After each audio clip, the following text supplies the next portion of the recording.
एक होता है अल्प सूचना,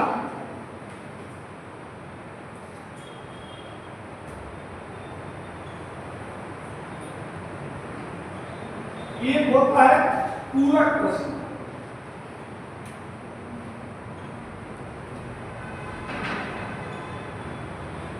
एक होता है निजी सदस्यों से पूछे जाने वाला प्रश्न।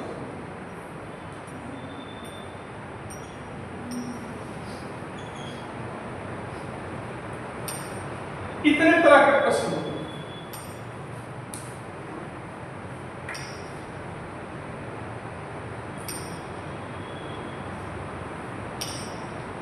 तो पहले नोटिस दिया जाता है, नोटिस के बाद से कार्यवाही में शामिल किया जाता है, तब प्रश्न पूछते हैं। तारांकित प्रश्न। प्रश्न काल में निम्न प्रकार के प्रश्न पूछे जाते हैं, प्रश्नों को लिख लीजिए।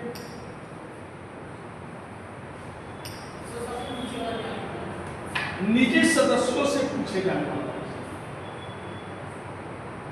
यानी ये जितने प्रश्न है ये मंत्री से पूछे जाते हैं और एक किसी मेंबर से पूछे जाते हैं, लोकसभा का मेंबर। निजी का मतलब हम लोग से नहीं, लोकसभा का कोई मेंबर है उससे। ठीक है। तारांकित प्रश्न लिखे। तारांकित प्रश्न में तारा स्टार लगा, यानी जिस प्रश्न में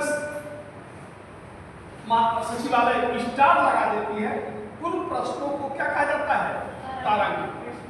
ये भी निर्धारण, हालांकि प्रश्न पूछने वाला चाहता है कि हम मौखिक रूप से उत्तर चाहते हैं या लिखित रूप में चाहते हैं, लेकिन फिर भी ये लोकसभा अध्यक्ष के ऊपर निर्भर है कि कौन सा प्रश्न मान ले कि तारांकित है और कौन सा प्रश्न मान ले कि अतारांकित।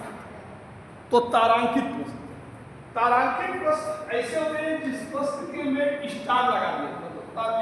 तारांकित प्रश्न में तारा का चिन्ह बना दिया, स्टार का चिन्ह बना दिया। इसमें उत्तर मौखिक रूप से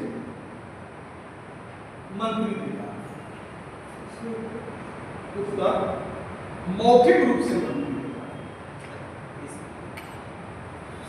तारांकित प्रश्न में उत्तर मौखिक रूप से मंत्री देगा, मौखिक रूप से। इसलिए इसमें पूरक प्रश्न भी पूछा जा सकता है, इसमें पूरक प्रश्न पूछा जा सकता है।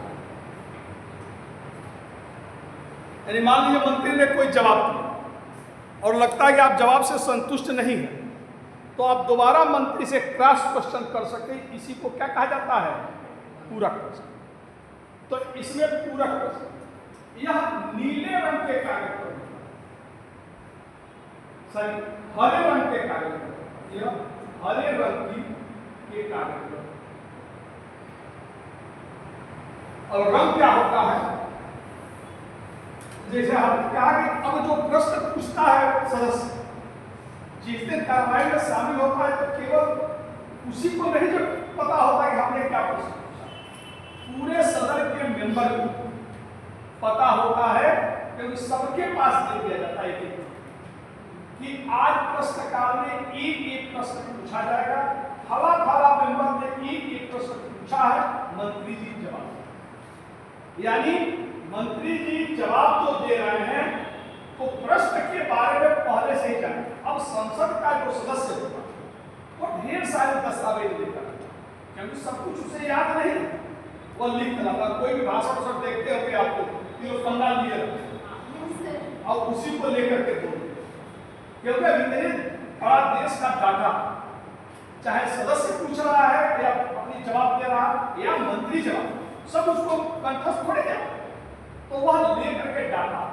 अब ढेर सारे कागज हैं, अब पता चला सब कागज एक ही में मिल गए, तो अब खोजा जाएगा, जब प्रश्नकाल का प्रश्न खोजने लगे तो ढूंढते रह जाए।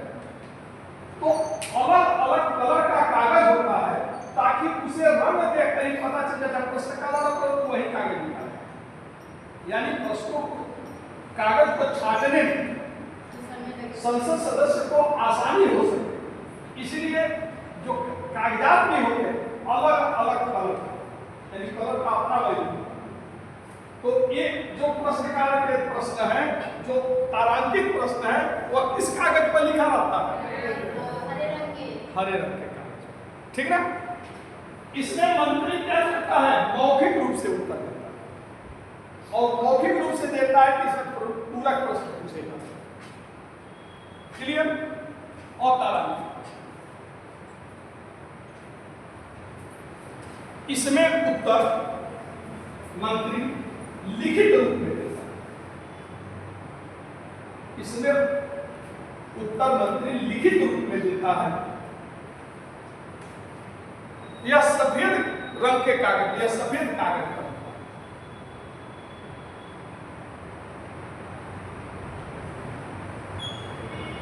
यानी इसमें सदन में मंत्री उत्तर नहीं देता। इसमें क्या कर देता है?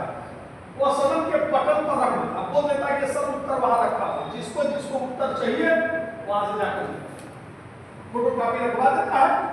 आपको चाहिए आप ले लीजिए, देख लीजिए, बस। लेकिन ऐसे प्रश्न को पता तो मौखिक प्रश्न आप कम कर सकते हैं।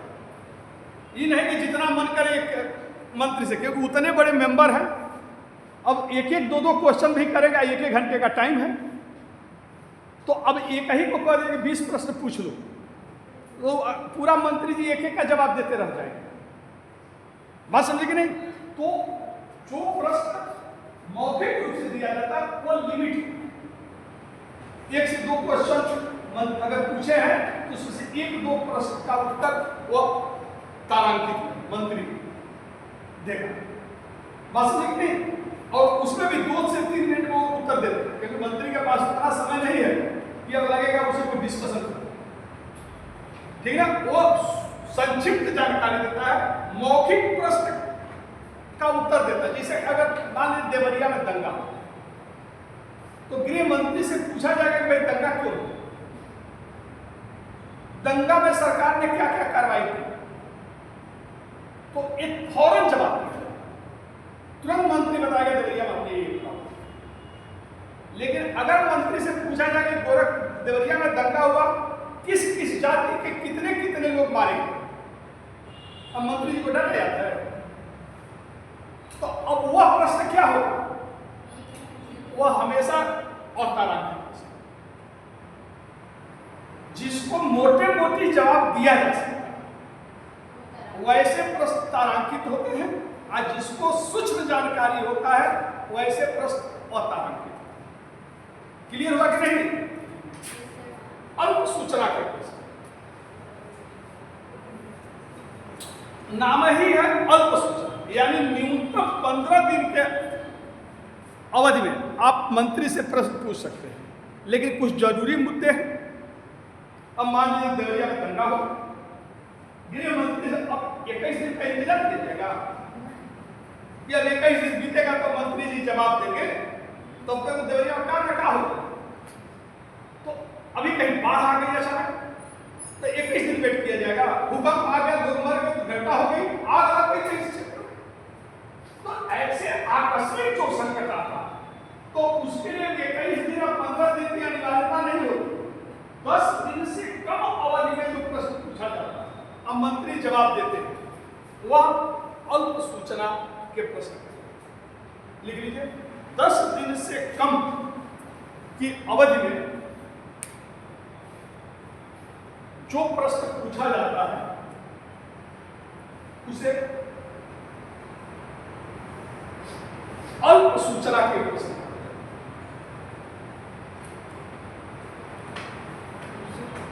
अल्प सूचना का प्रश्न,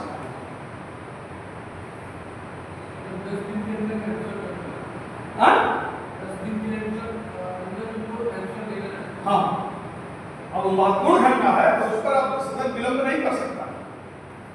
अल्प सूचना, पूरक प्रश्न नहीं, वो भी सूचना देना पड़ता अध्यक्ष। अभी तक ओम बिरला जी, राहुल जी को बोलने चिल लगाया गया, बिरला जी दोबारा कल सदन में बैठ गए। अब उन्होंने कहा कि भाई हम चर्चा करें। चर्चा शुरू किया, मुद्दा कुछ था, क्या मुद्दा था? ऊर्जा संकट।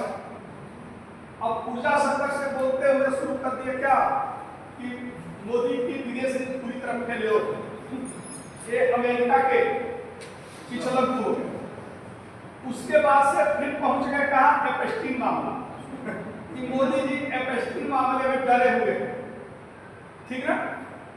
तमाम अब वो